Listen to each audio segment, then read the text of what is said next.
What are the things that a therapist looks out for when they are listening to a client? Hello, my name is Rich Pearson. I'm a professional counsellor and psychotherapist based in Falmouth in Cornwall, and today I'm going to tell you some of the things that as a therapist I generally look out for when I'm talking to a client.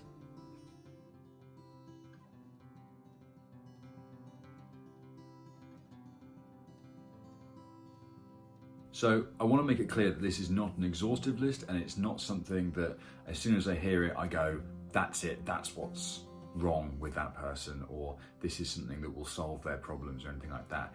It's just a way for me and many other therapists to help notice some of the things that are driving people and are potentially worrying people. And the first thing in this list is generalizations. So when a client sits down and says something like, everybody hates me. Now, no client has ever actually said that to me, but it's just a really kind of good example. Everybody hates me. That makes me often think, okay, who's everybody? Because firstly, it's not literally everybody, because I'm part of everybody and I don't hate any of my clients.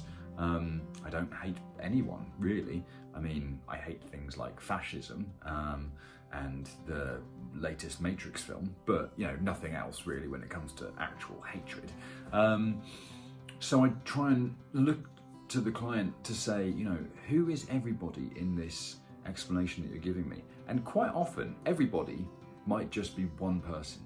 And it might not even be a different person from the one who is sitting across from me. It might just be themselves. So when people use generalizations, it's impossible to find somewhere to rent, which is a real problem that a lot of people do come across. I can't ever make my dreams come true, whatever they may be, in a more specific term or anything like that.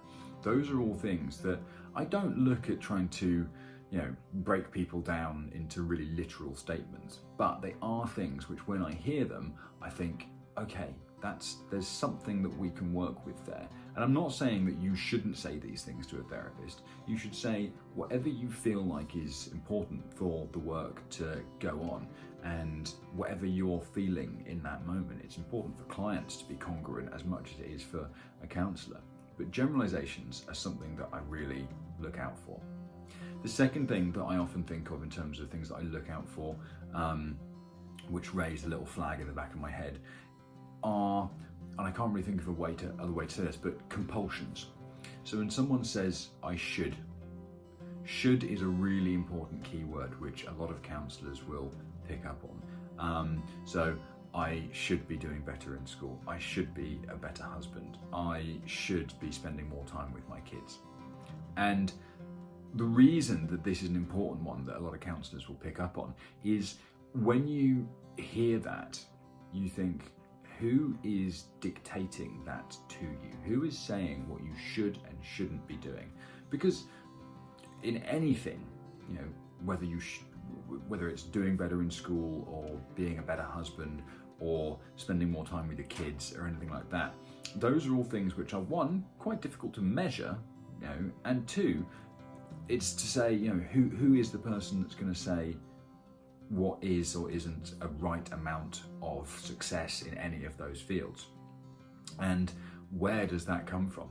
Now, on one of the previous videos that I did about interjects, should kind of falls into that quite a lot, because it speaks of an idea that has been put into someone's mind that they believe is firmly important, but which they haven't really examined. And one of the most wonderful things that I get is the moment when I discuss with someone, and I'm not always saying, when someone says I should, be doing this. Like if someone says to me, I really shouldn't be drinking at 10 o'clock in the morning because I'm a surgeon, I'm like, yeah, you shouldn't be doing that. Counsellors try not to use really definite articles, but that's one where I'm like, yeah, you shouldn't be doing that.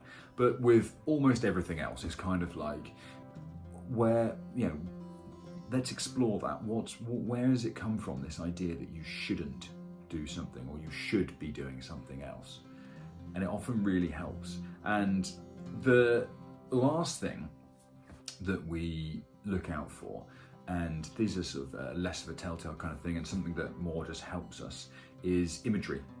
If someone says to me, my life is like a black hole at the moment, or my relationship is a train wreck, they're often really interesting things for us to pick up on, and we say, okay, right, let's explore that. Because imagery allows us to explore things on the terms of the client. Because not everyone imagines things in the same way.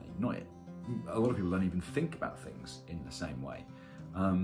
It was only recently that I realised, after discussing with a lot of different people, that there are some people, myself included, who have like an internal monologue going on in their head. Not like they're hearing voices, but just there is a monologue that is explaining and analysing everything that goes on. I have that sometimes, but other times I see things more in pictures and memories and thoughts, and I have perceptions of how things are. I see things like a video screen almost in my head, and everyone sees these things differently. Some people may use great big grand metaphors like a black hole or a real life thing like a train wreck or something. Someone might just say, I'm feeling very blue today, just using a colour, or my mind feels quite dark at the moment, which is dark is kind of, I don't know, the absence of light, but there's something there for us to help explore. And by helping the client to go deeper into that imagery, it's not like we're indulging in a fantasy or anything. What we're doing is allowing the client to draw it out in their own terms. And for some people it might just be written out in verse, some people in their minds or in the way that they speak. Some people it might be like a Broadway play, other people it might be conceptual art.